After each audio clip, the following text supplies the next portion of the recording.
Hi everyone, it's Raina. So this video is if you have your natal Mars either trining Pluto or sextiling Pluto.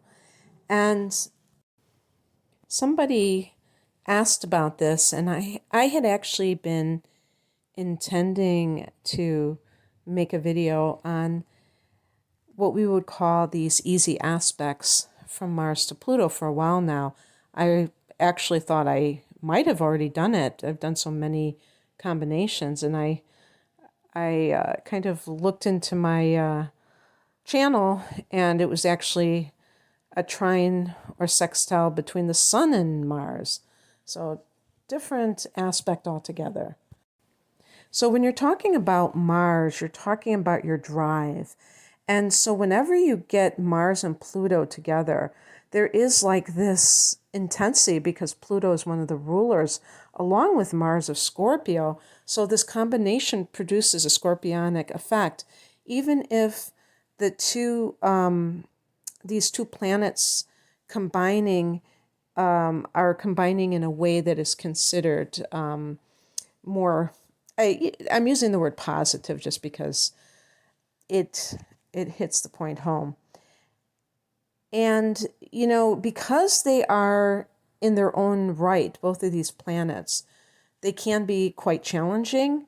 That's one of the reasons why when they come together, even if it's a trine or a sextile, there still is this intensity that we associate with Scorpio. So some of the themes that you see here will be present with the sign of Scorpio.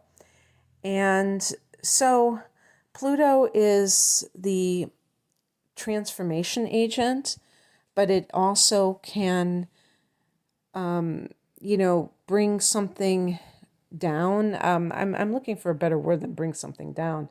I don't want to use the word destroy, but it has to tear something down in order to build it up properly. And it has a healing component to it, but it's really about kind of lancing the boil, if you will. And all of that stuff that comes out has to come out before you can get rid of the cyst or whatever you want to call it, the boil. So this combination, the trine is the more, I don't want to say beneficial, but it's the easiest manifestation because the person will inherently have these qualities within themselves, and there's like a balance there. With the sextile, they have the potential, but they have to exert more effort, and they have to, when you're exerting effort into doing anything, you have to be conscious of the need to exert effort. With the trine, it's almost like so innately part of you that you just naturally do it. So I compiled this list with the assistance of cafeastrology.com. So thanks to them, they're really good with the different planet aspects. But I will say that I did paraphrase it, so don't want to totally put it on them because they might have meant something different in certain instances. So one of the things is that your personality is all or nothing. There's not really any halfway measures. And this is also true for people who are Scorpios, sun, moon, maybe rising sign, that there's a tendency to be quite intense about life itself, and therefore not casual. Nothing is taken at face value. Nothing is done very randomly or just without a lot of thought behind it. But I will say that if the person is totally disinterested in something, it is like that thing is not even there, that it doesn't exist. So that is where that extreme, it's like being extreme. And one more thing that I want to let you know is that I have the trine between Mars and Pluto. So when I'm gathering this information, I can tell whether that is true or not, some of these things. And you have to also look at what is the person's sun sign. Like my sun sign is Sagittarius, and Sagittarius is going to be flexible because it's a mutable sign. It may not be as intense. It's not that way. It's ruled by Jupiter. If your sun is in Capricorn, this may be a very potent combination for somebody who is really ambitious for their career. Or if you're Scorpio, enough said. If your sun is in Scorpio or your moon is in Scorpio, this is just adding fuel to the fire.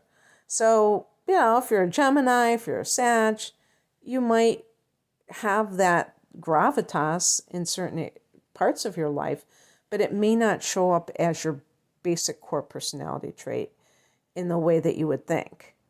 Like that your personality is all or nothing. Well, I don't know, but yeah, I think I'm kind of like that. Sticks to decisions and makes them easily. I think that, again, if your sun is in Libra, if your, sun is in, not Scorpio, if your sun is in Pisces or Gemini, that might not be the case where it's that decisive. You might waver a little bit, but I think that in those cases that you will tend to gravitate towards situations that you feel very strongly about. A lot of times indecision in my estimation is because people are really ambivalent about whatever it is that they're deciding altogether. When you feel something in your gut, you don't have to really decide. You don't agonize over your decisions. It's when you're really not sure that it's what you want.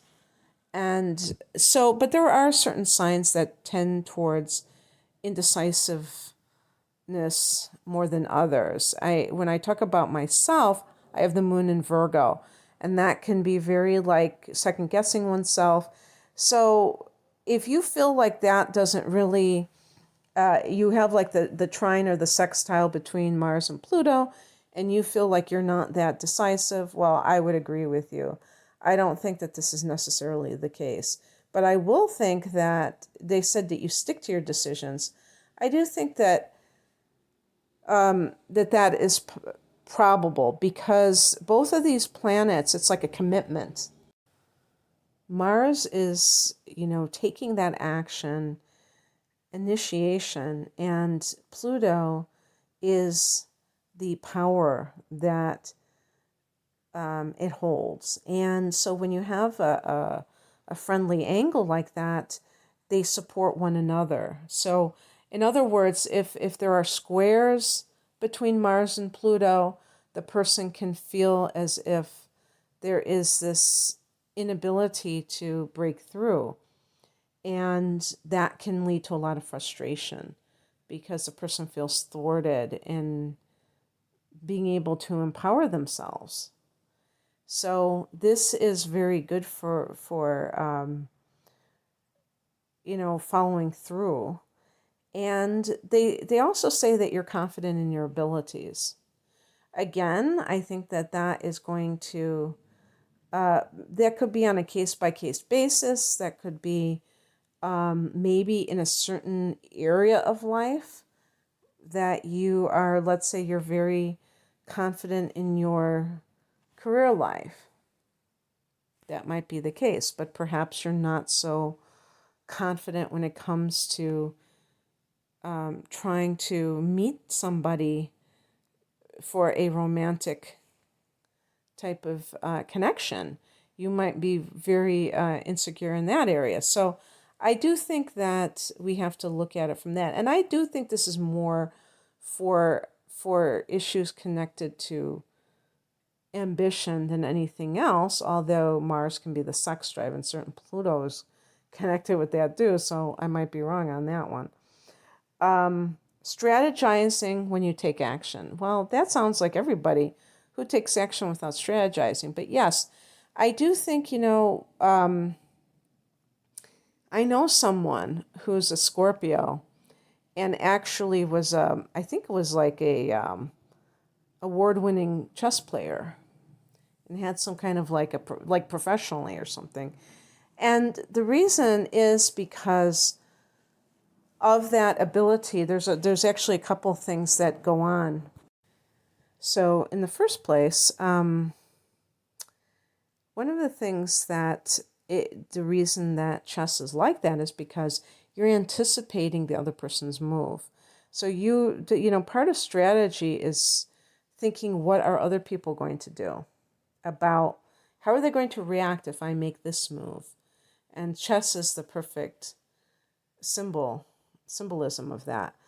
But also being able to read into other people's psyches as it is.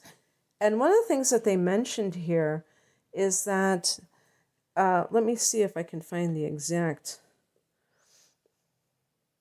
quote here. They said, you employ strategy when you're going after something, and you're very talented at this, saving time and energy. While you are perfectly capable of outwitting others as a natural psychologist, whether you take advantage of this skill or not depends much on the rest of your natal chart. Well, I mean, I think everything depends on the rest of the chart, but I guess I kind of read it wrong the first time because I thought they meant that it was a negative thing, like whether you take advantage. I thought they meant of others with this, because really, if a person, maybe this is what the square would do, or the opposition, where the person would be very conniving and trying to manipulate others with this special insight that they have. I think because these are constructive angles, that they manifest in positive ways. And so the person is not going to resort to that. But I still think that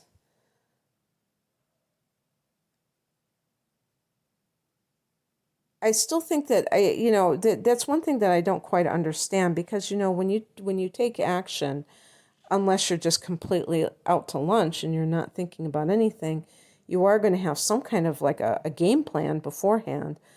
But when they say outwitting others and taking advantage of this skill, I don't think that that's really a skill, and I don't think that's a good thing. So, this is a perfect example of when somebody is interpreting certain things in astrology. It depends on what their moral compass is. We live in a society that is still operating with this dog eat dog mentality, at least in the Western world. And this, is exactly what I think is not what we're supposed to be doing. We're not supposed to be trying to take advantage of other people's weaknesses and all of that stuff. And one of the things that they mentioned, and this was on another site, I think it was the Astrology place, is that this can give a competitive nature just by virtue of having that contact between Mars and Pluto, but it's going to be a positive competition. Now, when do we ever hear about competition being positive?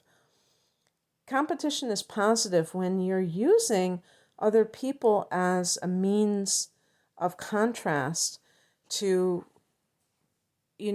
up your game, but you're not doing it in a toxic way. So the person has to have a good handle on their ego in order to do this properly. And some people's ego gets out of control, and really their ego is a deceiver, is telling them that there's not enough, they have to be the best, or that they even can be better than other people across the board, when that simply is not possible. Everybody has talent in this world, everybody. And even if you are better than them in one area, you may not be better than them in all areas. So that kind of thing, I think it has to be emphasized is that even if you have the ability to read a person very well, you don't want to take advantage of that. You always want to be very above board. Like, for instance, this is like, this combination could be like a great healer. And I feel like if you are in the healing arts, you have to be very, very scrupulous in how you conduct yourself with potential clients or actual clients, that you don't exaggerate what you can do for them, that you are not preying on their vulnerabilities, because you may be able to sense them at a moment's notice. I mean, right away. And that you are that you are not trying to exert any kind of power over them, subtle or overt, covert or overt, in other words. Okay, let me continue here.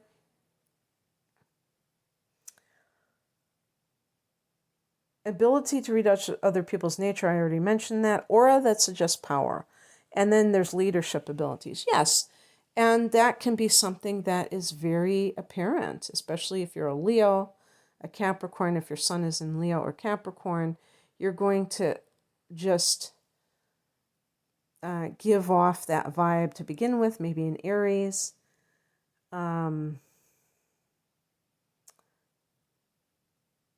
Good in crisis situations, that's where Pluto comes in. Now, Mars is able to do things very, very like suddenly, on the spur of the moment.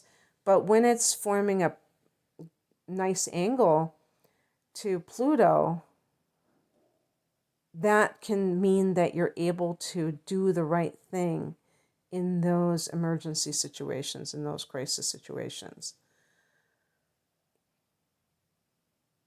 Now, this was what I didn't understand. They mentioned unusual solutions to problems. I'm paraphrasing it. And also, your artistic sensibilities could be attracted to strange and colorful self-expression. You know what I mean? I don't understand where the unusual and the strange come from. Pluto, to me, is not unusual or strange. It is macabre. So it's dealing with kind of the gothic or the horror that, people, maybe you're one of those people who like things that are a little gory, a little like kind of scary looking. Maybe Halloween is your favorite holiday, or you celebrate it like it's a national holiday.